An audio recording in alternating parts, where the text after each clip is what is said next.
खतरे की जानकारी होना और खतरा उठाने के लिए सहमति देना दोनों अलग अलग सिद्धांत हैं। डैन बनाम हैमिल्टन 1939 के मामले में इंग्लैंड में न्यायालय ने यह सिद्धांत प्रतिपादित किया कि खतरे का ज्ञान होना आवश्यक रूप से खतरे के बारे में सहमति देना नहीं होता। किसी व्यक्ति को खतरे का ज्ञान है, इसका मतलब यह नहीं है कि उसने उस खतरे को उठाने के लिए अपनी रजामंदी या सहमति दे दी है। यह तथ्य तो परिस्थितियों के अनुसार सहमति को केवल कमज़ोर या मजबूत बना सकता है। खतरे के लिए सहमति देना और खतरे का ज्ञान होना दोनों अलग अलग बातें और अलग अलग विषय हैं। खतरे के ज्ञान होने मात्र से खतरे की सहमति नहीं मान ली जाती। अर्थात यदि किसी व्यक्ति को किसी काम के खतरनाक होने की जानकारी है तो इसका अर्थ यह नहीं है कि उसने खतरा उठाने के लिए अपनी रजामंदी भी दे दी है।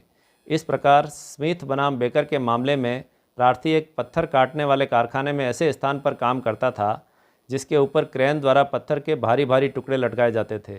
कारखाने में काम करने वाले प्रार्थी एवं कारखाने के मालिक दोनों को इस बात की जानकारी थी कि वहाँ पर पत्थर गिरने का सदैव डर बना रहता है, किंतु जब कभी पत्थर लटकाया जाता था उस समय की सूचना वादी को या प्रार्थी को नहीं दी जाती थी। एक पत्थर किसी दिन क्रेन से वादी के ऊपर जा गिरा और वह गंभीर रूप से घायल हो गया। हाउस ऑफ लॉर्ड्स ने इंग्लैंड में यह निर्णय दिया कि प्रतिवादी कारखाना मालिक नुकसानी के लिए क्षतिपूर्ति के लिए कानूनी रूप से दायित्व के अधीन है। प्रार्थी को जो क्षति हुई है वह कारखाने के मालिक के नौकरों की असावधानी से और लापरवाही से हुई है, क्योंकि उन्होंने खतरे की सूचना प्रार्थी को नहीं दी थी, जो कि उनका कर्तव्य था।